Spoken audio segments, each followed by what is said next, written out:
अस्सलाम वालेकुम everyone student. अभी हम क्वेश्चन सॉल्व कर रहे हैं 5.21। Compute the Fisher index number हमने कंप्यूट करना है। ये हमारे पास गिवन है। अब देखेंगे ये गिवन थोड़ा सा जो डेटा है वो डिफरेंट टाइप्स का डेटा है, जिसमें क्या है कमोडिटीज हमारे पास गिवन है, उन्होंने मेंशन नहीं किया। ये चीजें होती हैं, इनको चीजें बोलते हैं, यानी कि ए बी सी डी और ई नाम दे दिए हैं। उनमें हमारे पास उनकी प्राइस और क्वालिटी गिवन है। अब देखें ये जो बेस ईयर्स लिखा हुआ है ये बड़ी कमाल की चीज है, इसको ख्याल रखना है। बेस ईयर्स का मतलब ये होता है, ये जो है ना इसमें ये प्राइस में पी, ये जो वैल्यूज है पी नॉट की वैल्यूज हैं, यानी कि ये कॉलम जो है पी नॉट का है। क्वालिटी को प्राइस को हम पी से रिप्रेजेंट करेंगे, अगर बेस ईयर है तो पी नॉट से रिप्रेजेंट कर देंगे।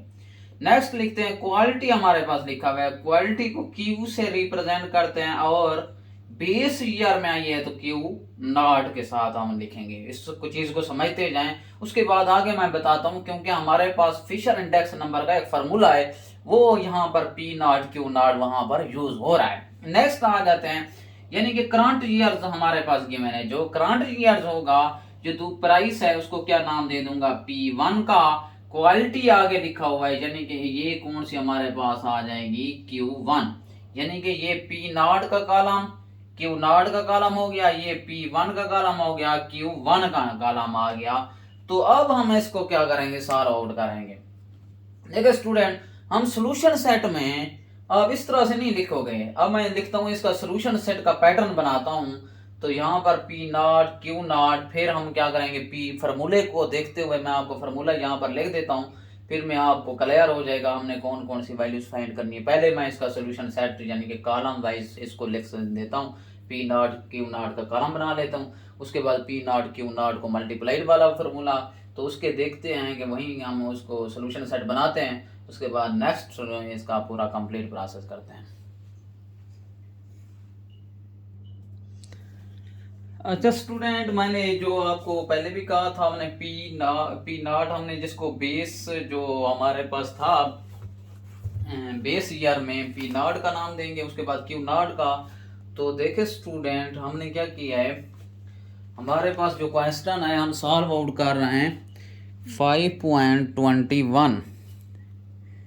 देखें 5.21 क्वेश्चन हम स्टूडेंट सॉल्व कर रहे हैं, यही वाला। ये देखें, ये देखो मैंने पी प्राइस जो है इसको पी नॉट की वैल्यूज़ दे दी है, वहाँ देखो पी नॉट की मैंने वैल्यूज़ दे दी है। उसके बाद ये क्वालिटी बेस है, क्योंकि इसमें क्या आ रही है बेस ईयर में आ रही है स्टूडेंट। देखो बेस ईयर में ये क्वालिटी है, इसको क्यू मतलब क्यू नॉट का नाम देना है। देखो मैंने वहाँ पर क्यू नॉट का नाम दे दिया, ठीक है। उसके बाद नेक्स्ट हमारे पास ये आ गया है करंट ईयर में। करंट ईयर में इसको P1 का नाम दे देना था, इसको Q1 का नाम दे देना था। मैंने वो सारी वैल्यूज निकाल के लिख दी है। अब आते हैं स्टूडेंट, ये मैंने वहाँ से बुक में से जो हमारे पास क्वेश्चन था, यानी कि उनका डेटा था बेस ईयर का, मैंने इसको पी नॉट क्यू नॉट का नाम देना है, करंट ईयर को P1 Q1 का नाम देना था। आगे हमने जो कॉलम ऐड किए हैं ये क्यों खुद से किए हैं, क्योंकि हमें इंडेक्स नंबर का फार्मूला आना चाहिए। उसका फार्मूला ये है कि समीशन P1 Q नॉट, देखो P1 Q not divided by base, divided by हमेशा बेस करते हैं, P नॉट Q नॉट लिख दिया। उसके बाद समीशन P1 Q1, इधर P1 Q नॉट हुआ, ये वाला स्किप होगा Q नॉट वाला, अब इधर Q1 आ जाएगा, डिवाइडेड बाई देखें यहाँ पर P नॉट था ये वाला, अब देखो दूसरे स्किप हो रहे हैं, ये स्किप हुआ तो Q1 हुआ, ये स्किप हुआ तो Q1 हुआ, तो यहाँ पर भी P नॉट Q1। ये आपका फार्मूला था मल्टीप्लाइड ऑफ 100। समीशन का मतलब है, अब देखें P1 Q नॉट, यानी कि P1 Q नॉट मैंने ये लिखा है, यहाँ पर हमने समीशन P1 Q नॉट यानी कि इसका सम की वैल्यूज आके लिख देंगे। Summation P1 Q not equal to, summation का मतलब है सम कर लेंगे। उसके बाद नेक्स्ट है P1 P नॉट Q1, तो हमेशा summation P not Q not, सारों का समीशन निकालना है, इसका भी समीशन निकालेंगे। समीशन ऑफ सारों का समीशन का मतलब सम लिख देंगे इधर आगे वैल्यूज। अब हम क्या करते हैं स्टूडेंट, इनको आपस में P1 और Q नॉट की वैल्यूज को आपस में मल्टीप्लाइड करेंगे। यहाँ आकर कैलकुलेटर पे हम मल्टीप्लाई करते हैं। देखिए स्टूडेंट, अब क्या करना है हमने,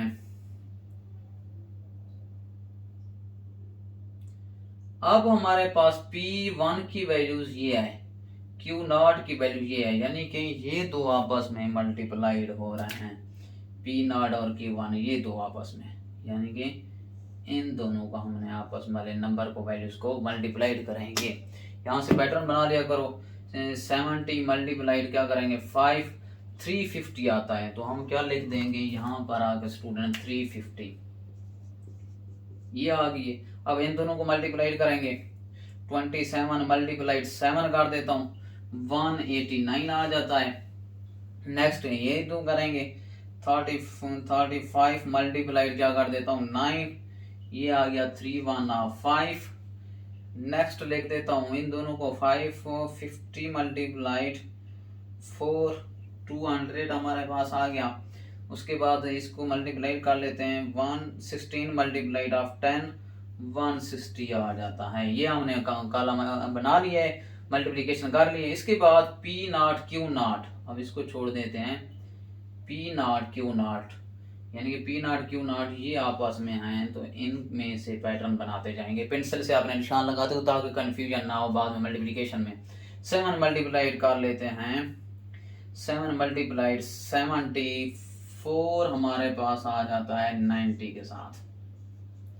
ठीक है, नेक्स्ट स्टूडेंट हमने क्या करना है, फिर आपस में ये वाला मल्टीप्लाइड करेंगे, 5 मल्टीप्लाइड 27, 135 आ गया। उसके बाद हम क्या कर देंगे, इनको मल्टीप्लाइड कर लेते हैं, 35 मल्टीप्लाइड ऑफ 10, 350 आ जाता है स्टूडेंट। उसके बाद हम कर लेते हैं 9 मल्टीप्लाइड 50, 450 आ जाता है। उसके बाद नेक्स्ट कर लेते हैं 3 मल्टीप्लाइड 16, 48 के साथ आ जाते हैं।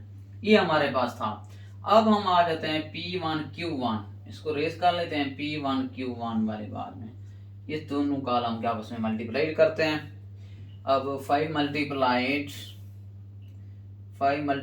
49, 245 आ जाता है। उसके बाद फिर हम करते हैं 7 मल्टीप्लाइड 28, 196 आ गया। उसके बाद नेक्स्ट करते हैं 9 मल्टीप्लाइड 29, 261। उसके बाद नेक्स्ट आ जाते हैं 4 मल्टीप्लाइड 42, 4 मल्टीप्लाइड 42, 160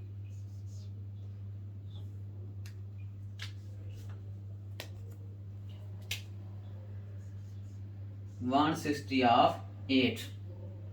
उसके बाद नेक्स्ट स्टूडेंट 10 मल्टीप्लाइड 25, तो 250 आ जाता है। ये हमने ऐड कर लिया। P0 और Q1, P0 ये वाला और Q1 ये वाला आपस में मल्टीप्लाइड होंगे। पैटर्न बनाते जाएं ताकि परेशानी ना हो। 7 मल्टीप्लाइड 49, या इस तरह से लाइन ड्रा कर दिया करो ताकि इधर फिर मसला ना बने मल्टीप्लिकेशन में, क्योंकि डेटा होता है फिर कंफ्यूज हो जाता है बंदा। अब क्या कर लेंगे, 7 मल्टीप्लाइड 49, 7 मल्टीप्लाइड 49, 3 हमारे पास स्टूडेंट आ जाता है 343। उसके बाद 5 मल्टीप्लाइड 28, 140।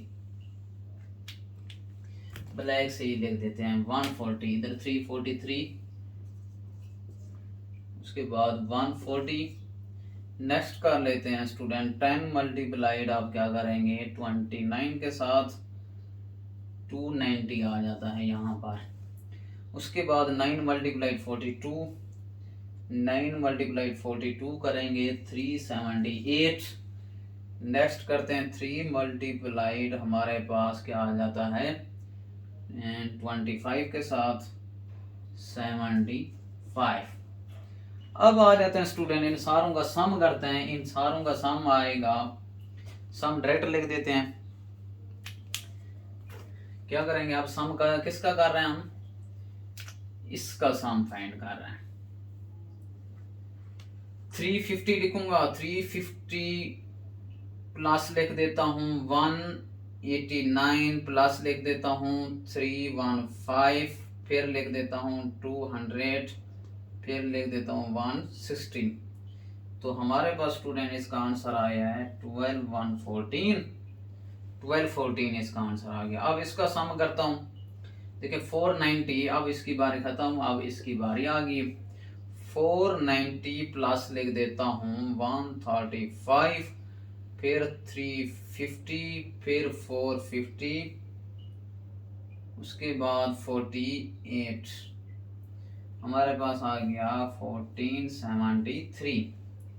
नेक्स्ट कर लेता हूँ 245 प्लस 196 और 261 और 168, और उसके बाद 250 आ जाता है, 20 आ जाता है। अब लास्ट वाले को ऐड कर लेते हैं, 343 प्लस 140, उसके बाद हमारे पास आंसर आ रहा है 290 प्लस 378 प्लस क्या आ जाता है स्टूडेंट 75, ये वाला भी ऐड कर दिया। क्या हमारे पास 1220 ऑफ 6। देखें अब हमारे पास सम आ गया, हम उधर आके वैल्यूज पुट कर लेते हैं।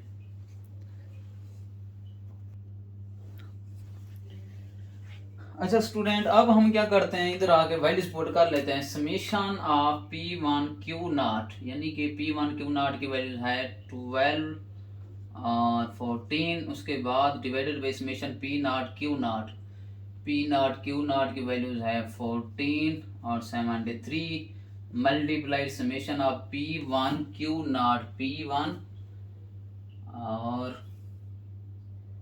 P1 और Q0 हमारे पास 12 14 था। P1Q0 ये सेम पैटर्न में है, तो हमारे पास क्या आना चाहिए, अब देख लेते हैं। P1Q1 है, सॉरी इधर P1Q1 है, यहाँ पर P1Q1 था। तो अब हम क्या करेंगे, P1Q1 की वैल्यूज है 12 11 20, यानी कि ये वैल्यूज थी। उसके बाद डिवाइड P0Q1 और समेशन ऑफ P0Q1 की वैल्यू ये है 12 20 ऑफ 6, इस सारों का क्या स्क्वायर रूट मल्टीप्लाइड बाहर आई 100, बाहर मल्टीप्लाइड हो रहा है। अब ऊपर वाले हम आपस में मल्टीप्लाइड कर देते हैं कैलकुलेटर पे। 12 14 मल्टीप्लाइड 1120, ठीक है। अच्छा उसके बाद ये आंसर आ जाता है 145 60 80 डिवाइडेड बाई क्या कर लेते हैं, इनको मल्टीप्लाइड कर लेते हैं, ये डिनोमिनेटर वाले आपस में। 1473 मल्टीप्लाइड 1226, तो ये आ रहा है 1805898, फिर आ रहा है, और इसका square root multiplied of 100 equal to, अब क्या करेंगे 145 680 डिवाइडेड बाई 180 5898, ये हमारे पास आंसर आ गया 0.8531571 काट देते हैं, स्क्वायर रूट मल्टीप्लाइड ऑफ 100। अब क्या करते हैं, इसकी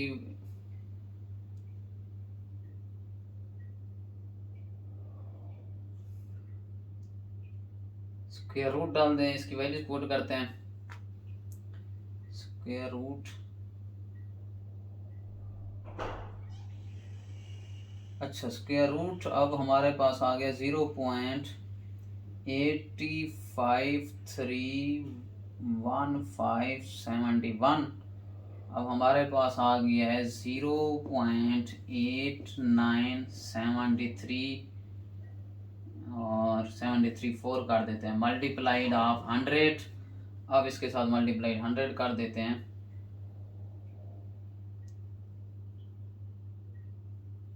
इक्वल टू 89.73 आंसर आ रहा है इसका। ठीक है, आपको कैलकुलेटर का थोड़ा सा इशू बनेगा ये सारी वैल्यूज को फाइंड आउट करने के लिए। 1 1 12 14 और 1473 और उसके बाद 11 20 था, 12 26 था। ठीक है, इसके बाद आया था हमारे पास 0 पॉइंट्स, इसको डिवाइड किया था, यहाँ पर गलती हुई है। जब इनको डिवाइड कर लेते हैं इस पे जो आंसर आता है वो स्टूडेंट आया है 0.7259, 0.7259 डिवाइडेड बाई और मल्टीप्लाइड 100 कर देना है। और इसके बाद आ गया 0.86, यहाँ पर सॉरी आता था 8677 मल्टीप्लाइड आप 100 कर देंगे तो हमारे पास आंसर आता है, अब देखें 0.8677 मल्टीप्लाइड ऑफ 100 86.77, ये वाला आंसर आता है। ये अभी आपका क्वेश्चन कंप्लीट हो गया है। 20 ये क्वेश्चन था, सॉरी 21 क्वेश्चन 5.21 था।